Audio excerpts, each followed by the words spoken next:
na sa napukor and gi-privatize na sa time, I don't know kinsay president nga privatize, is it Ramos or basta tagtaod na, then nahimo na siyang Salcon SPC, Salcon Power Corporation. Then there is a transmission line, mao na backbone or mao na nag-connect sa mga mga power plants and consumers coming from Visayas. I don't know if connected na ba ang atong grid Visayas ug Luzon and Visayas and Mindanao. Basta within Visayas, connected na mga provinces using the grid. So kaning national grid, this is controlled by National Transmission Commission, manay Transco. And ang Transco, kanang pag-distribute na sa kuryente, gi-franchise na siya sa NGCP or National Grid Corporation, which is mainly owned by kanang tag-iya sa SM. Then after gi-distribute nila sa substation padulong sa mga electric distributor or electric utilities. And napuyuban nga mga dagko nga kumpanya, napod na sila kaugalingon nga substation. So wala na sila moagig mga electric utilities. I think kanang Alturas ni kuan na sila, stand alone na sila. Equivalent na siya og isa ka kanang electric utilities. So there is sa Bohol natay tulo ka electric utilities. One is the Bohico 1, second is the Bohico 2, and kanang nasa Tagbilaran, which is government owned na sa una niya, gibaligya gihapon na siya together with the water utility. Karon mo na gitawag na tog Bohol Light, and it is owned by Salcon gihapon. So same nga tag-iya anang diesel power plant nga nasa Dampas and diesel power plant nga nasa Ubay. So that is why isa po nakarason nga dili kanang maka-manipulate po sila sa presyo sa kuryente. Way back unsa to nga year, so night time nga nikalitra og after election nikalitra saka ang presyo sa kuryente. Daghan kayo niangal. Then ang gibuhat lang is gireklamo sa Energy Regulation Commission, investigaran, and it was found out nga overcharging day sila. That is why naana po reimbursement nga nahitabo. So mo na problem if ang company is owned by private and na mga backers nga coming from the government. Pero if kana ganito nga company, government owned na po usahay nga dili matarong umintin. Nindot po ang lason nga i-privatize para kanang ma-maintain or mahatagan og sakto nga management. Kay dili enough ang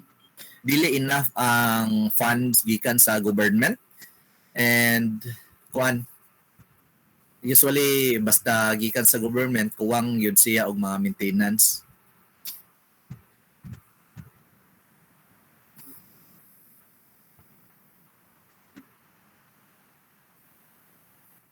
There are different types of power plant. First is pwede na to ma-consider ang power plant as stationary, ana po uban mobile. Example sa mobile is kanang mga power birds, wherein pwede na nimo madala bisan asa. Pero once gani i-utilize na nimo siya within that area, dili po na siya dali-dali mabalhin.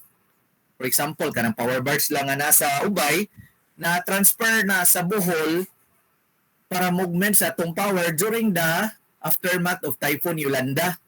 So last 2014 pa na siya gidala dire. Taon na. And ang purpose niya is dili mainly to supply power sa Bohol regularly, but ang iyang gibuhat is mo supply lang siya power sa Bohol during time nga naay problema. Naay time pod nga mag-operate siya, pero ang iyang kay since connected siya sa grid. So posible nga ang power plant nasa Bohol pero pwede siya makasupply og power adto sa Cebu or adto sa Negros or sa Leyte. Depende sa demand of electricity. Asa may kanang kuwang og supply. So kasagaran mga common nga power plants are stationary power plant. So pwede na to makategorize ang stationary power plant as conventional and non-conventional. So katong mga electric power plant, geothermal, nuclear, sa pamayuban, gas turbine, and non-conventional kanang mga renewable energy resources nga bag-o pag i-develop. Sa una, dili attractive na sila nga mga power plant since, for example, kanang solar panel or solar power plant, makaingon ta nga dili attractive since magkinahanglan yun siya battery para makasupply o kuryente at during night times. During that time, ma-develop kayo ang battery. Pero nowadays, daghan na kayo mga battery nga gi-develop like lithium ions, napay glass battery. So na-improve ng na-improve na ang capacity sa battery as well as its lifespan. So karon ibalik nagka-attractive ng mga non-conventional nga mga especially during karon na kayo tas galabi na sa climate change nga itong na-experience karon.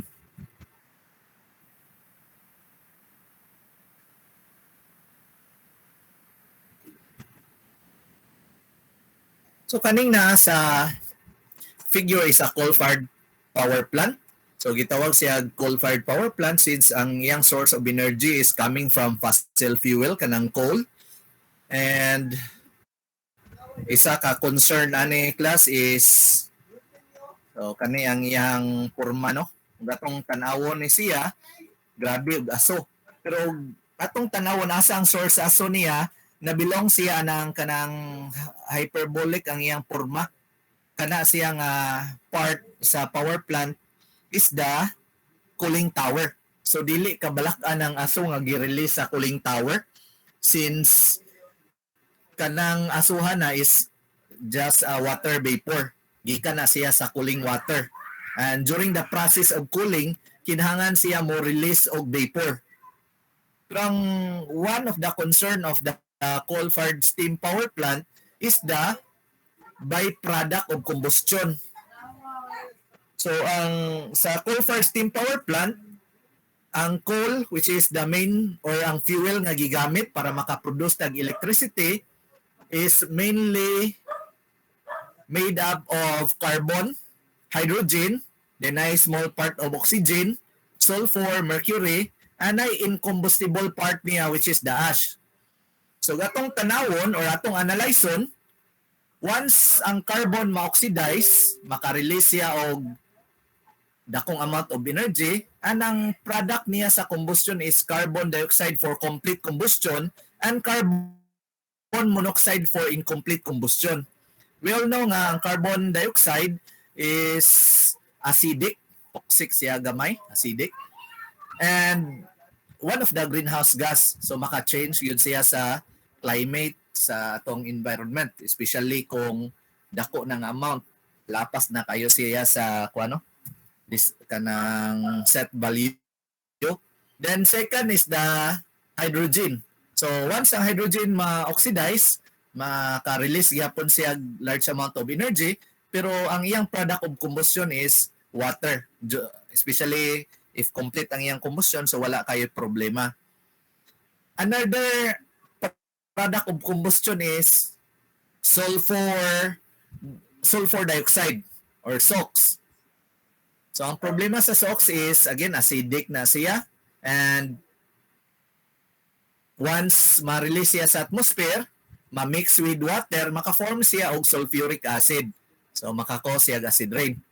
So ang gibuhat nila na is before i-release siya sa atmosphere, moagi na siya og wet scrubber or bubuan og tubig para ang iyang sulfur dioxide ma-mix with water, mahimong sulfuric acid, pero na-control nimo ang pag-release nara sa planta. So na-solve di mo ang air pollution, pero naka-create na pugkag another pollution, which is the water pollution. So may problema sa ingani nga type of planta kay solve mo ang one type of pollution, naka-create kang another type, and para ma-solve na po ni mga another type of pollution, mag-create na po ka og another pollution control device to solve for the water pollution. Na po kay wastewater treatment facility para before nimo ilabay sa environment, kinahanglan nga ang iyahang composition kuha na siya kanang nakapasar na siya sa standard, pwede nimo i-release sa river. So other product of combustion niya or i-release niya nga pollution is, first is kaning the incombustible part, which is the ash. So kung ash, dagko ang iyahang particles, pwede ra na siya mo sink down dayon. Then pani sa mga flow gas, and problem na pud siya sa kuano kanang health, makakause siya asthma. And para ma-prevent na nato pag disperse ana nga mga pollutants, so kinahanglan na punta na og mga air pollution control device para ana nga mga particulate matter. So one of the air pollution control device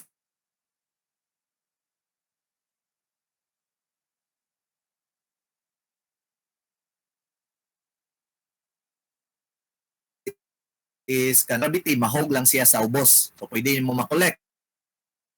Another way is using electrostatic precipitator.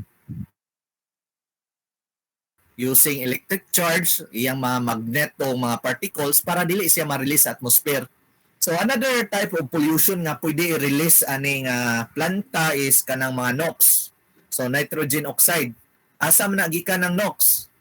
So naturally or originally, ang nitrogen and oxygen dili na sila mo-react.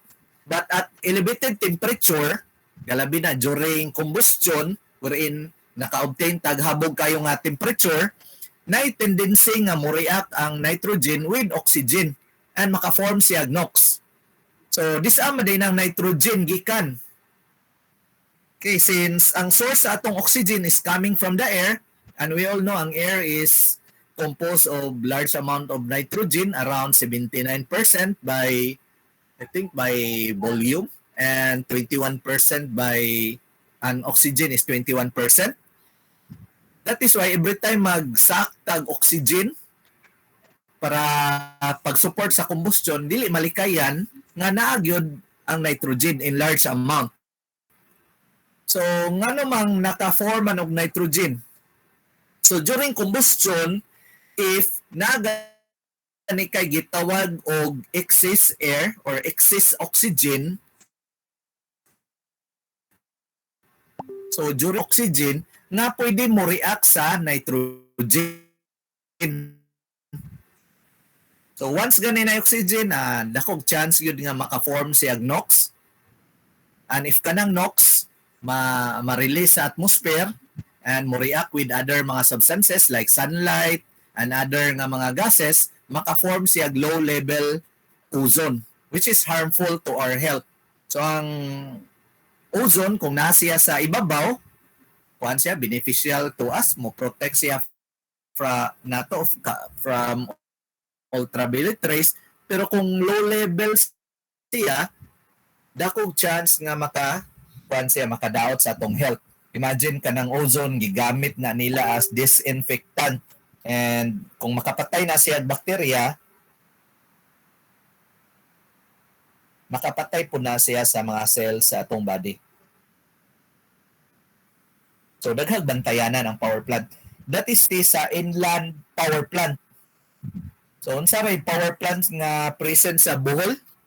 Naratay duha ka diesel electric power plant kanang nasa Dampas ug nasa Ubay, and ang ilang capacity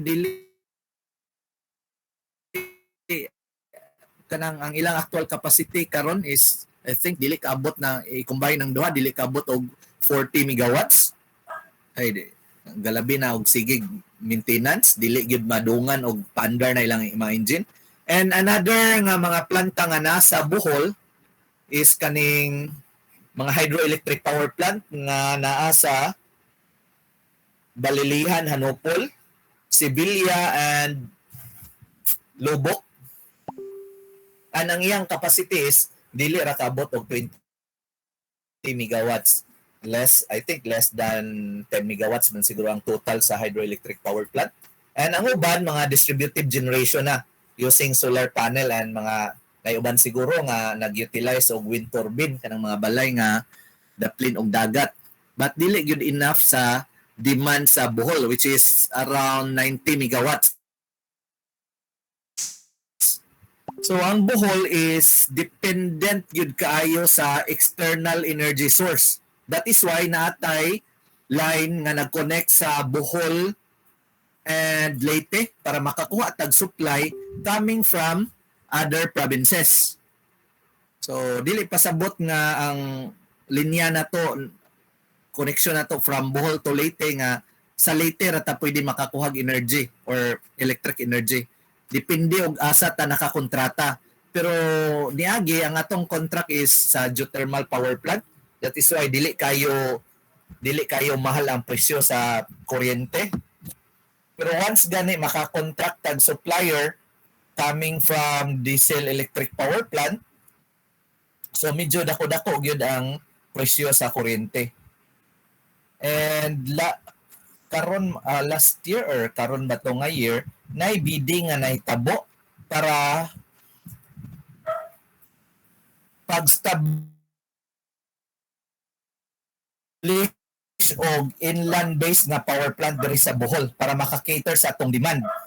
So ang isa po nila ka solution is maggama og laing connection. So nagitukod karon nga nagitukod sa somewhere in Loon Dapita or Marbohok. So maka-produce na po siya lain na po na nga connection no from Cebu to Bohol in case ma-damage ni atong connection gikan sa Leyte. And during that bidding, isa ka specification nga gibutang yun sa bidding is dili gyud included ang coal-fired steam power plant. So once gani bidder ka and ang imong gibid during imong gibid nga mo itukod nimo sa Bohol is coal-fired steam power plant, so automatic na ka nga dili na ka ma-appeal sa sa ranking. So ang problem lang kay katong winning bidder, katong responsive bidder is ang iyang gibid is geothermal power plant, hybrid na geothermal power plant plus diesel electric power plant. So we all know nga wala may source of geothermal energy diri sa Bohol. And ang mahitabuan na ikuha niya ang source of energy or magtukod siya power plant outside sa Bohol kanang geothermal power plant, and ang isa ka source niya of energy is diesel electric power plant, mauray matukod niya within Bohol. So ma-defeat gyapon ang iyang purpose nga natay inland-based nga power plant nga maka-cater sa atong demand.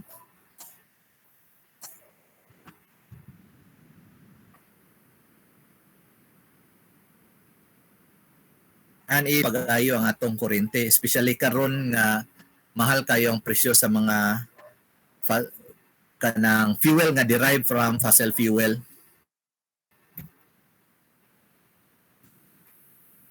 So isa ka concern aning coal-fired steam power plant is kaning material handling.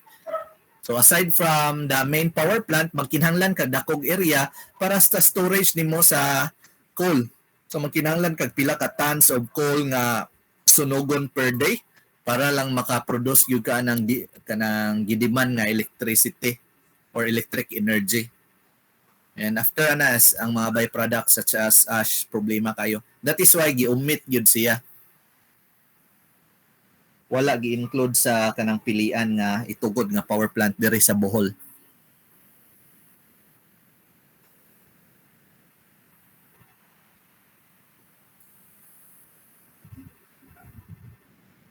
So with regards to electric power industry, kinahanglan i-check or i-familiarize din ninyo ning Republic Act 9136.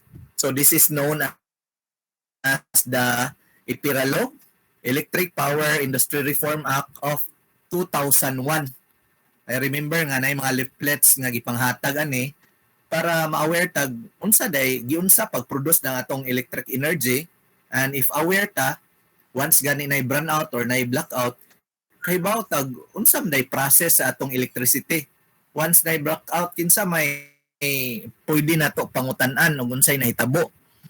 So na mga agency nga nagtutok sa atong electric power industry such as kanang mga ERC, Electric Regulation Commission, napoy mga NPC, National Power Corporation, or commonly known as NAPOCOR. We have also the responsible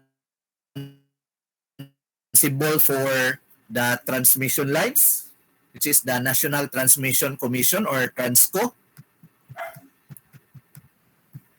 Napoy gitawag og DOE, part gyapon ang DOE or Department of Energy, as well as ang Department of Finance. Yung sa pay mga quandary class kanang mga agency nga na-involved sa electric power industry. We have also the National Electrification Agency ni NEA.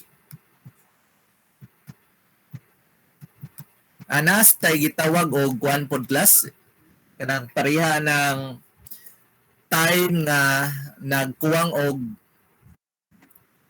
electricity or nag-peak ang demand and dili enough ang supply sa mga running power plants. So ang buhaton na bidding nga mahitabo, and ang bidding more na siya ay kuan class no na siya ay similar to stock market, gitawag nila GWISM, Wholesale Electric Spot Market, wherein magbidbid and kung kinsa gani mo daog, meaning mao na iyang lowest responsive ang iyang price, may makasupply og electricity. Mao na nahitabo sa Dampas kanang diesel electric power plant nga nasa Dampas og nasa Ubay. So dili gyud na sila may ga-supply regularly og kuryente diri sa Bohol. Movement na sila during time nga naay problema or naay calamity, or mo supply sila sa laing nga mga provinces if mag-need or naay dako nga demand. So kindly basahan ninyo ning IPIRA Law kaning Republic Act 9136 para aware mo unsay mga agency nga nag-control or nag-regulate aning mga kuryente. Ako lang ni send or pwede ra pud ninyo ma-download. Search lang ninyo ang number sa Republic Act nani sa kuan. Nani siya sa mga government kuano website. Pwede ra ninyo ma-download. So our next topic is the variable load on power station. So sa variable load on power station, dako kayo ni siyang impact in terms of capacity as well as production cost if ang atong loading sa power station variable. And mao nay case, mao nay reality nga nahitabo. So, unsa may definition ng variable load on power station? The load on power station varies from time to time due to uncertain demands of the consumers. And this is known as variable load on the power station. So, unsa may mahitabo aning variable load to the power station? For example lang class, ang maximum demand sa Bohol is around 90 megawatts. Pero dili na kapunay 90 megawatts. Naray time nga mo peak siya at 90 megawatts. Pero kung kuhaon nato ang average demand sa Bohol or province of Bohol, say naara siya siguro sa 50 megawatts. So if 50 megawatts lang and constant ang iyang loading, maka-form taog ka ng rectangular shape sa iyang load curve, dali ra kayo ang pag-design sa power plant. Say moingon lang ka nga since ang imuhang demand is constant at 50 megawatts, pwede ra ka mag-design og planta nga ang iyang capacity is 50 megawatts or pwede nimo sakaan gamay para na kay reserve energy, pwede rang capacity sa imong power plant himuon nimong 60 megawatts. So at 60 megawatts, makaingon ta nga if mag-run ang planta all the time makaproduce yag 50 megawatts kapunay since mao na ang average load or average demand. So nag-run ang imong planta kapunay at 50 divided by 60, nag-run siya always at 83% capacity. So once gani dako ang iyang percent capacity or nag-operate imong planta at dako nga percent capacity, nag-operate siya efficiently. So meaning to say nga dako kayo ang iyang efficiency. And if dako yung efficiency mo, translate na siya to low cost, low energy cost. Since ang atong demand is variable, meaning to say na time nga ubos kayo yung demand, ana po time nga ni peak siya at 90. That is why para maka-cater ta sa demand all the time, kinahanglan ang atong planta or capacity sa planta nga mo-supply sa province is greater than or equal to the maximum demand.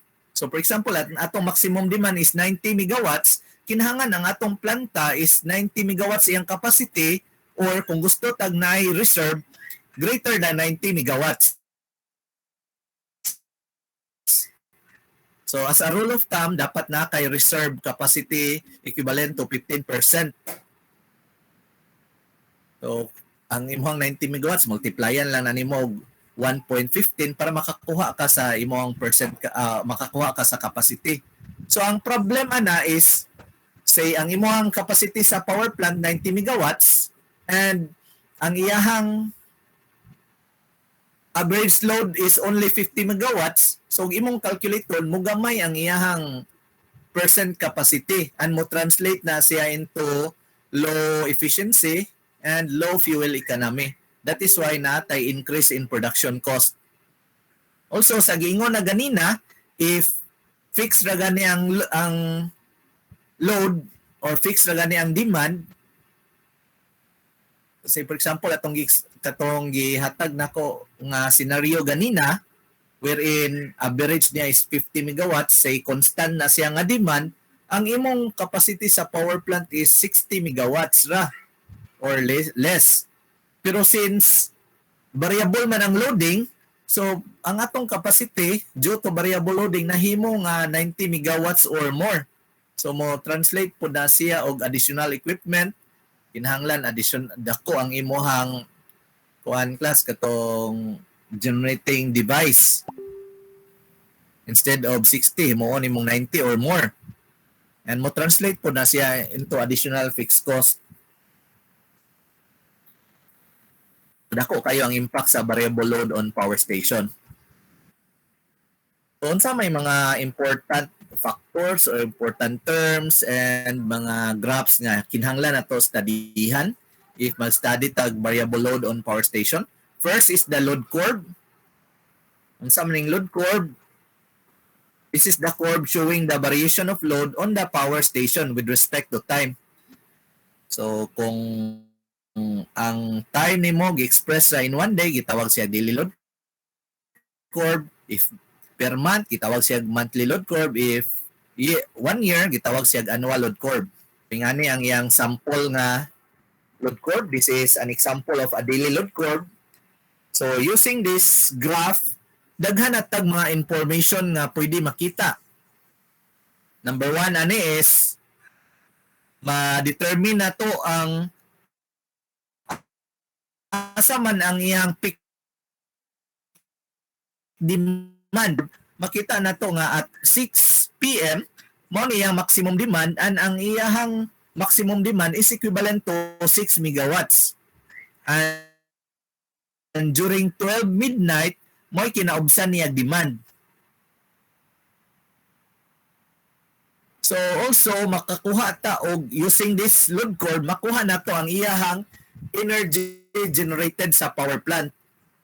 So since as what I mentioned earlier nga sa electric energy, dili ka makaproduce og electric energy nga mas lapas pa sa gidemand. Ug unsa gani gidemand, mao po na electric energy nga na-produce nimo. So if this is the load curve, mao ni ang gidemand during that day, mao po ni ang actual energy na produce sa atong power plant. So using this curve, since ang vertical axis is the load in megawatts and ang horizontal axis is time, so kung kuhaon na to ang area under the curve, makuha na to ang unit nga megawatt times ang time niya if expressed in hour, makakuha tag megawatt hour, and that is a unit of energy. So kana ding area under the curve, mao po nay energy nga gidemand sa power plant, at the same time mao po nay energy nga na-produce sa power plant. So ang tawag ana is the energy generated. Since this is a daily load curve, man gitawag og units generated per day. Again, using this curve, pwede ta maka-determine na if kanilang daily load curve maura ni gabalik-balik, no? If kuan lang na siya, murag periodic ang iyang porma. So, using this information, makahibaw na tagpila man day capacity sa tong planta. So, since ang iyang maximum demand is 6 megawatts, so ang atong capacity sa planta is 6 megawatts or more. And using this data, makahibaw po tagpila man ka unsa may mga generating units nga atong pangpaliton. So pwede ra ta maingon nga using this curve, makaingon ta nga ang atong paliton nga generating unit is tulo ka buok 2 megawatts electric generator para maka-cater aning demand. So at 12 midnight to 4 AM, ang atong pandaron lang ay isa ka 2 megawatts na electric generator. And at 4 AM to 6 AM, ang atong pandaron is duha ka 2 megawatts. Then during 6 AM to 8 AM, pandaron to natong tulo ka 2 megawatts. Then dire balik na punta sa duha. So pasabot ana class, using this graph alone, makaibaw na ta sa unsa may capacity sa tong power plant, pila ka generating units nga pwede makahandle aning ato ang load curve, and unsa may mga schedule sa generating units kanus-an nato sila ipa-operate. So mao na yung mga data nga pwede nato mag-gather aning load curve. So mao na yung ipang-mention ganihan sa importance, and makakuha ta sa mga formula sa average load equal to the area under the curve divided by 24 hours, since katong gipakita nga load curve is a daily load curve. So ang time nato is 24 hours. Then ang load factor is equivalent to average load divided by the maximum demand. So important terms and factor. We have connected loads. So unsa man ang mga connected loads? So technically, tanang mga electric consuming device nga naa sa imong balay ato nang gitawag og connected loads. Gi-utilize man na nimo or wala, or gaon man na, gasaksak man na siya during that time or wala, i-consider gihapon na nato siya og connected loads. So kay bawat nga atong suga dili na siya kalingag on, pero ang iyang rated power ato nang isum up tanan, and mo na ni comprise sa atong connected load. Since ang atong connected load dili na siya kapunay gamiton tanan or dili na siya magdungan og on, so naray time of the day nga atong mga appliances mo na kinadaghanan nga gadungan og on. So during that time nga gadungan ganig on, daghan kayo gadungan og on nga appliances, maka-register tag maximum nga load or maximum demand sa atong balay. So gitawag na natog maximum demand. And para makuha nato ang maximum demand or makuha nato ang demand factor, ang iyang formula for demand factor, the maximum demand over the connected loads. So unsa ni maximum demand?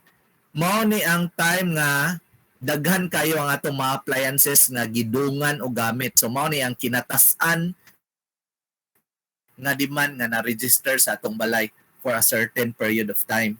Unconnected loads is the total rated sa atong mga appliances, rating sa atong mga appliances. So, ang purpose ani nga formula is to determine the maximum demand.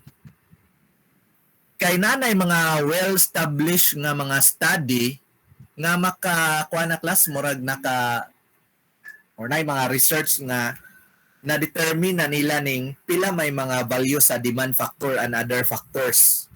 Usually for residential, commercial,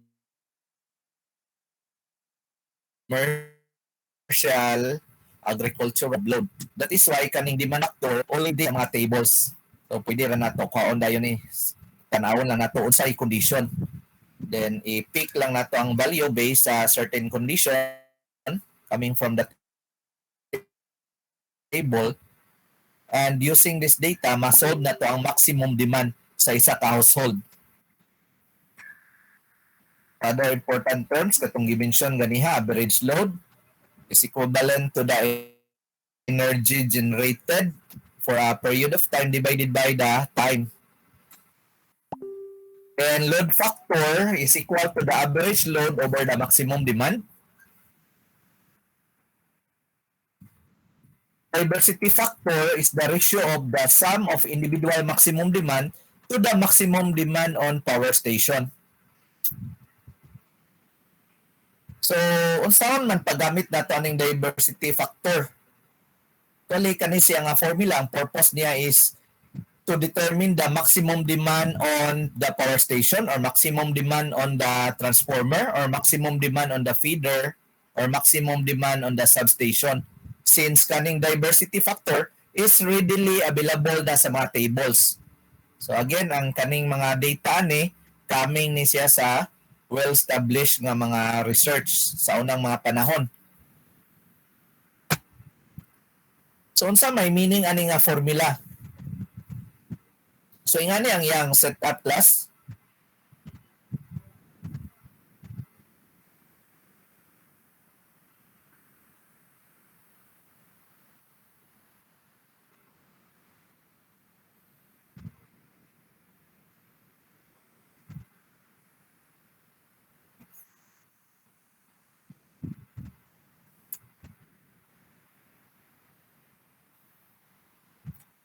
Okay, for example, na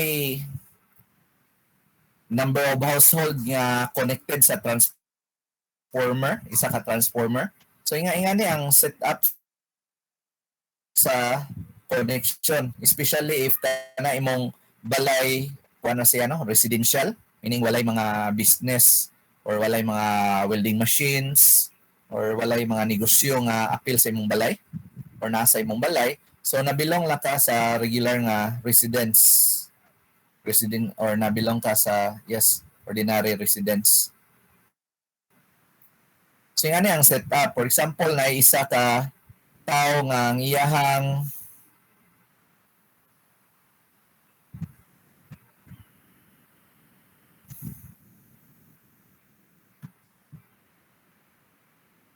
okay ko isa ka kinsam ni nga tao si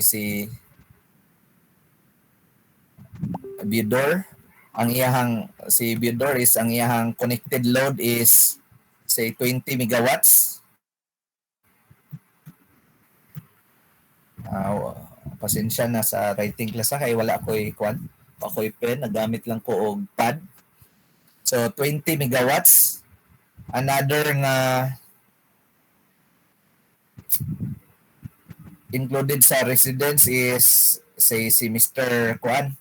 Balbido. Ang iyang demand sa balay is around 30 megawatts. Sample ra ni siya.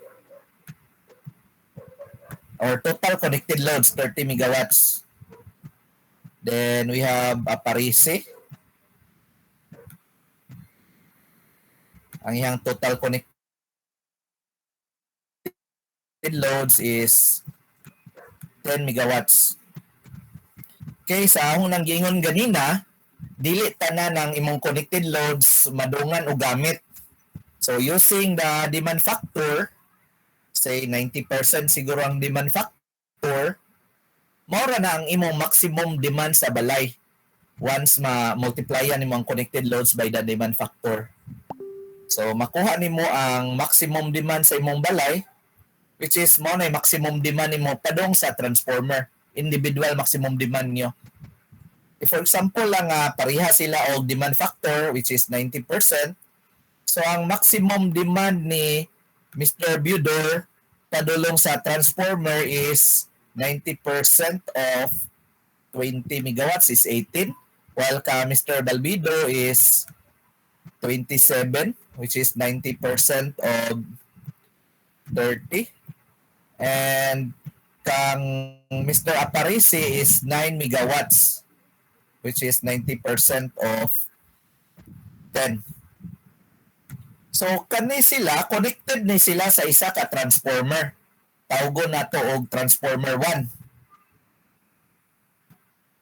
So ang demand ni Mr. Budor sa transformer 1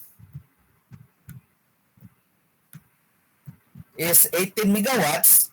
Ang demand ni Mr. Balbido sa transformer 1 is 27 megawatts, while ka Mr. Aparisi is 9 megawatts. Pero ang condition anak class, dili na sila magdungan og peak.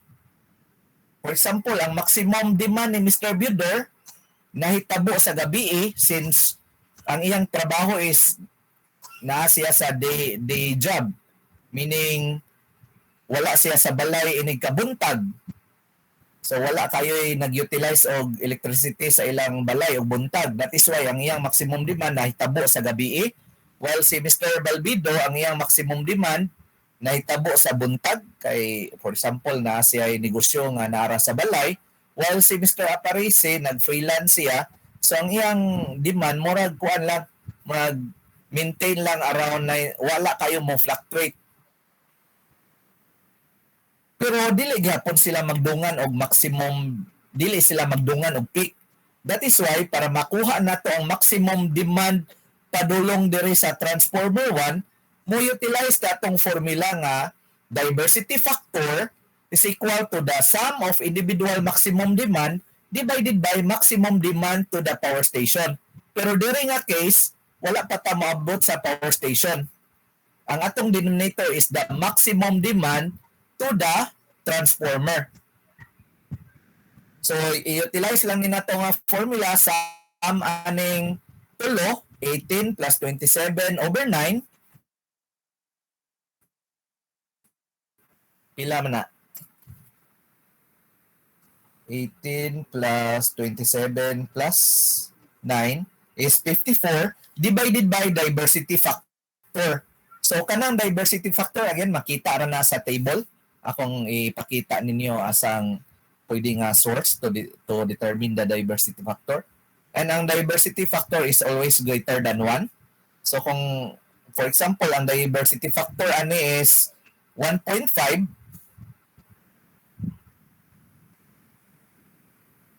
so diversity factor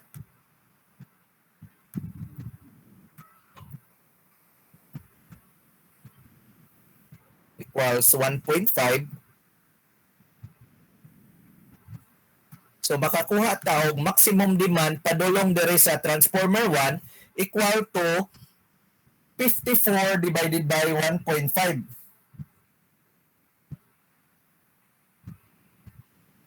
Which is equal to 36.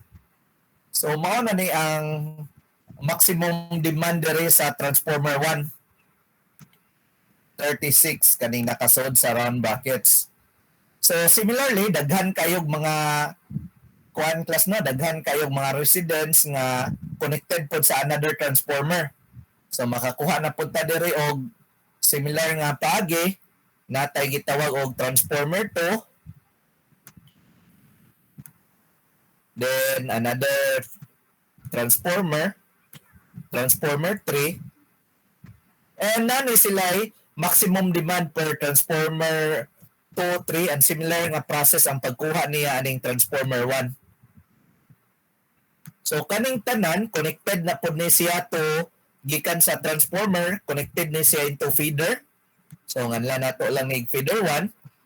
So to solve for the maximum demand sa feeder 1, gamiton lang gihapon nato tong formula nga sum of individual demand sa mga transformer divided by the diversity factor para makuha na tong demand sa feeder.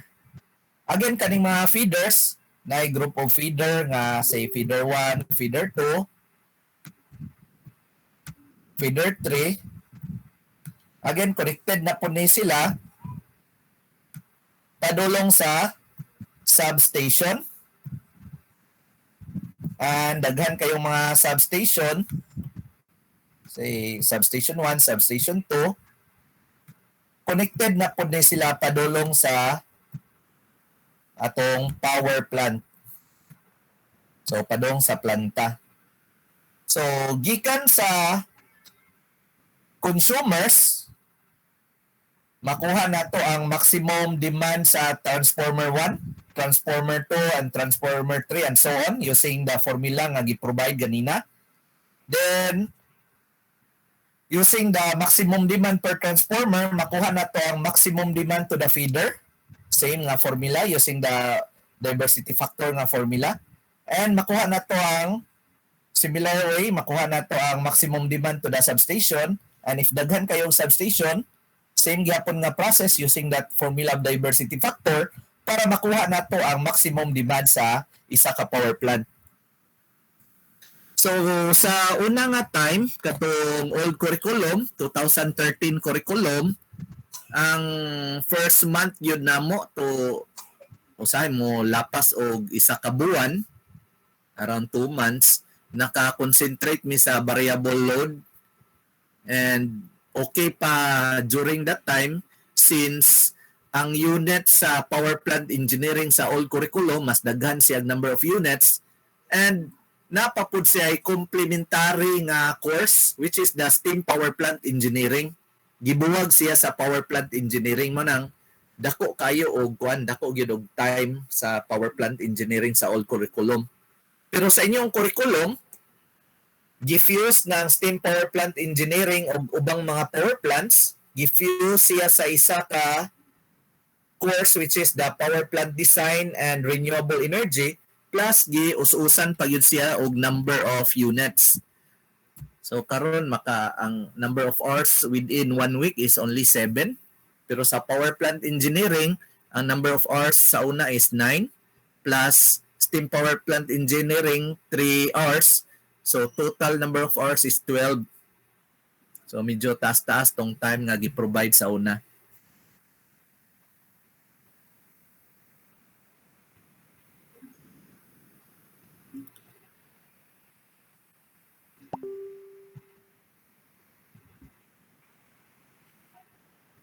So kanira nga formula tong gamiton class no.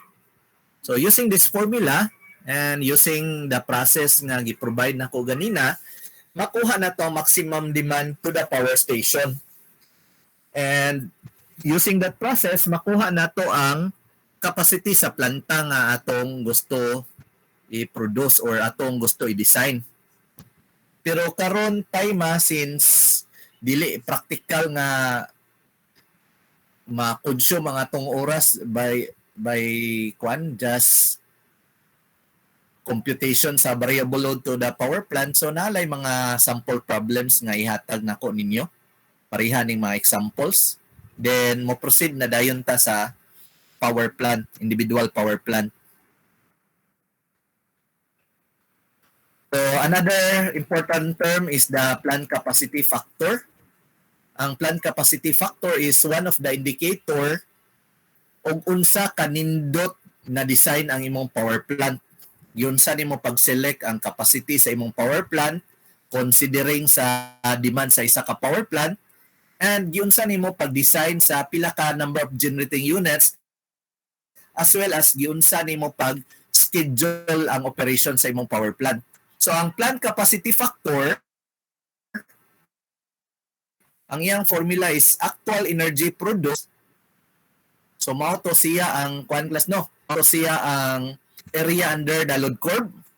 Mao to ang actual energy produced over the maximum energy that could have been produced. So unsam nang denominator mo na equal to the capacity of the plant times the number of time. So for example, ang atong plant capacity factor, ang atong base is annually. So ang time nato ana is equal to 8,760 hours, which is equal to the number of hours within 1 year. Mo na itong gigamit. And ang reserve capacity is equal to the maximum capacity, plant capacity minus the maximum demand. Or man gitawag nato og power surplus, marag reserve nato. Pero using this indicator, kaning plant capacity factor, wherein ang atong denominator is the plant capacity times the time, katong total time yun sa hours per year, murag dili kayo siya nindot nga indicator pag-determine sa unsa ka well-designed ang atong power plant. So isa ka rason ani class, kay night time nga dili nato ipa-operate ang atong sum of our generating units kay tungod sa atong scheduling. So naray certain generating units nga gipa-operate, ang uban since ubos man ang iyahang demand during that time atong gi-shutdown. Pero dire atong gikuha tanan ang total capacity. Times na po'y time nga ang generating units na siya sa maintenance, meaning wa ga-operate, pero wa na to gi-consider ang maintenance. That is why nailain indicator pag-determine sa unsa kanindot pag-design sa imong power plant. And kana siya nga indicator gitawag natong plant use factor. So na-corrected niya to mga number of times nga wala na to gigamit tong mga generating units due to scheduling and due to maintenance. So ang iyang denominator, instead of katong capacity times the total number of hours, so ang iyang gigamit is only the number of hours na gigamit nimo ang mga generating units. So during that time nga under maintenance ng generating units, wala na to gi-appeal ani og butang ang oras na under maintenance ang katong mga generating units. So ang iyang value ani class kaning plant use factor is greater than or equal to the plant capacity factor. And when ang value nimo approaches to 1, mas magkanindot or nindot og design ang imong power plant, meaning nag-operate siya at high percent capacity and mo translate na siya into low maintenance or low production cost. So isa na ka indicator nga bantayan ninyo once mag-design mo isa ka power plant. Pero kung ang imong power plant nga design nun is hydroelectric power plant wherein ang iyang source of energy is free. So free man ang water gikan sa nature, so dili kayo mo matter ang mga plant use factor or plant capacity factor is ang optimization unsa test.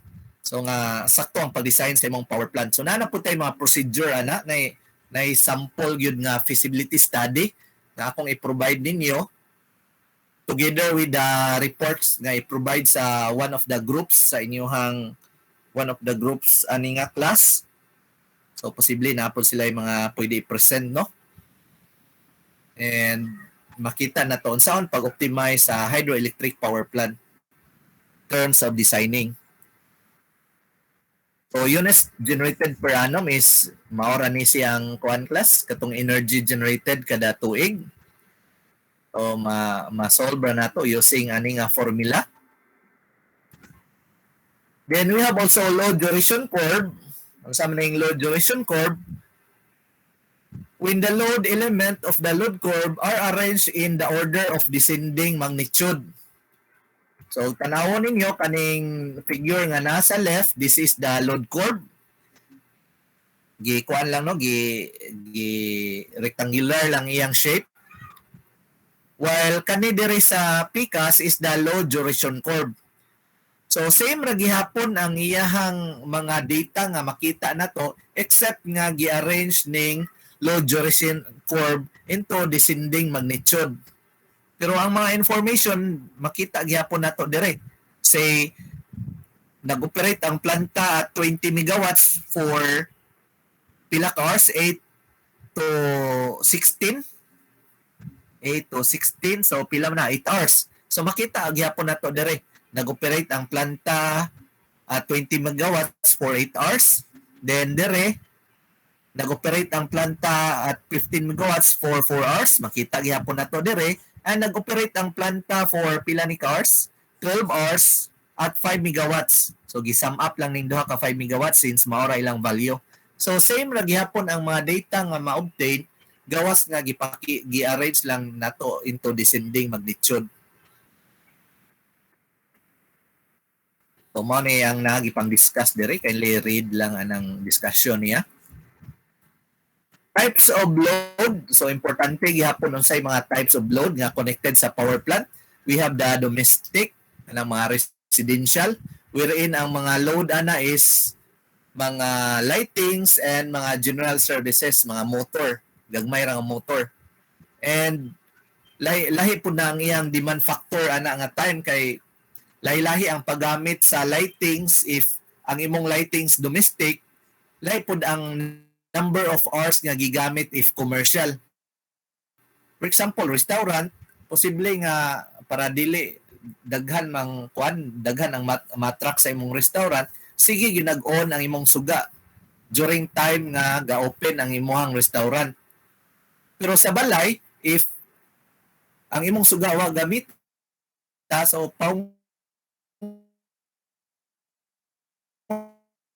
paungon na siya dito. So maning nato into domestic, commercial, restaurant and other mga commercial establishment. Industrial, so kasagaran sa industrial, on naghihapon ang mga suga kapunay, and nag-involve na siya og mga heavy equipment. For municipal, mga street lighting, so if ang imong street lighting equipped na siya with mga magic eye or light dependent resistor, so fixed lang iyang number of hours nga gasiga ang suga. Kung musiga siya at 6 p.m. then ma-off siya at 5 p.m. So kaybaw na tag kanusa mo on o kanusa mo off ang suga, mo na makaybaw ta og pilay value sa iyang demand factor. Irrigation, so ang purpose sa irrigation is pang mga pumps. Unsa may mga pumps driven by motors para pag supply water sa farmland. Then traction, this is applicable sa tong lugar adto sa Metro Manila, wherein na-demand sa electricity used for traction kanang para sa MRT, LRT and other nga mga sakyanan. Mao ni akong gi-mention ganiha, this is the typical demand and diversity factor na makita na sa mga new textbook. And pag-compare na ko ani nga value from the old textbook atong Power Plant Engineering by Morse, ang iyang latest edition is 1930s pa man siguro to class. Pero ang data niya kanang value sa iyang demand factor as well as diversity factor, pareha rag value sa mga bag-o nga libro nga gipang-publish kani siya nga libro. So unsa may rason ana niya class nga pareha rag value? It's either ang ato ang way sa paggamit sa electricity sa unang panahon o karon mamaora gyapon. So maora ang atong way or habit sa pag-utilize sa kuryente, or posible pud nga walay murag irrelevant na ang irrelevant na ang how we use the mga electric device since lahi na pud ang way sa calculation sa pag-compute sa power plant po ni while ni challenge ani nga mga values. That is why nagpabilin gyapon niyang mga values. So nganong makaingon man ta nga kani siya nga mga value dire demand factor true to all. Yun sa man ni pag kuha using research. So nagi mga tao nga nagkugi sa una para maka-come up ani nga mga values. Wala ni gitagna-tagna lang. So again, ang ilang basihan ani is scientific. Mura-mura ra anang class no, mura anang survey bitaw kinsay mo daog during election. So nana sila yung mga scientific basis. Kay bisan pag ikaw farmer ka and gusto ka magtanom og kuano magsabwag kag mga magpugas kag mga seeds, imong ilabay randomly, and every time maglabay ka na kay gitawag og muscle memory. So that is why bisan pag random ang imong paglabay, na gyud nay pattern nga ma-produce. So even ang randomness na sa hidden pattern. Mura ra na ng mga salida nga kanang nay mga crime scene nga nay serial killer, then random ang iyang pag commit og crime, pero masolve gihapon nila ang crime using mathematics. Kaya according to the study na yun na siya habit. So ma-triangulate nila gasang location sa murderer using mathematics or pure mathematics. Magamaan nila equation. So bisan pa ng kuan class ka ng inyong headphone, inyo ng kuanon, inyo ng lukoton niya isold sa bulsa, maglambod na siya, again nagyapon na equation. So man ni nakanindot sa science and mathematics once ma-appreciate nimo and once magamit nimo ang iyahang application or makahibaw ka asa pwede i-apply or na application then makahibaw ka unsa may mga governing equations, so mahatagan gyud nimong mga solution ang mga panghitabo. Mao ni mga sample problems related to variable load on power station. Ang iyong buhaton lang class is inyong i-studyhan ni siya since provided naman ang mga solution. The next meeting ato lang i-take up og unsay mga pangutanan niyo ani mga sample problems. Also providean mo na og other problems nga related ani nga topic. Mga problem set para pwede niyo ma-exercise ang mga katong formulas nga gipang hatag ganina. Also sa next meeting makakuha na siguro ta, come up na tag mga groupings for the assigned topic. Kay after the variable load to the power station natay another topic which is plant economics and power plant building. Ato tong i-rearrange tong gihatag gi-present na nga syllabus para paghatag og time para maka-prepare mo for presentation. Again, na yung mga topics na ipang-assign ninyo klasa para inyong i-present. And na po yung mga topics based sa syllabus na ako'y mo present or ako'y mo facilitate. So kindly kuan lang study aning mga sample problems, and karon siguro within this week maka-meet pa ta og mga 1 hour lang siguro para ma-discuss nato tong groupings. Okay, na pangutana coming from the group.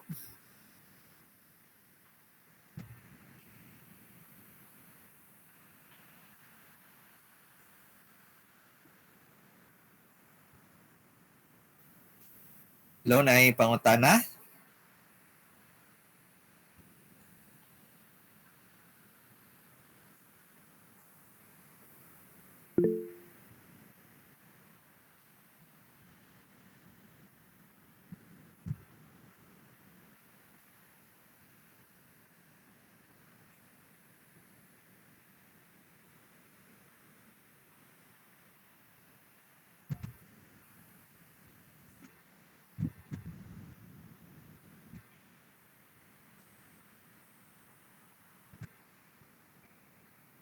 Okay, kaning mga materials akong gi-present karon pwede na ninyo makita na sa atong Google Classroom.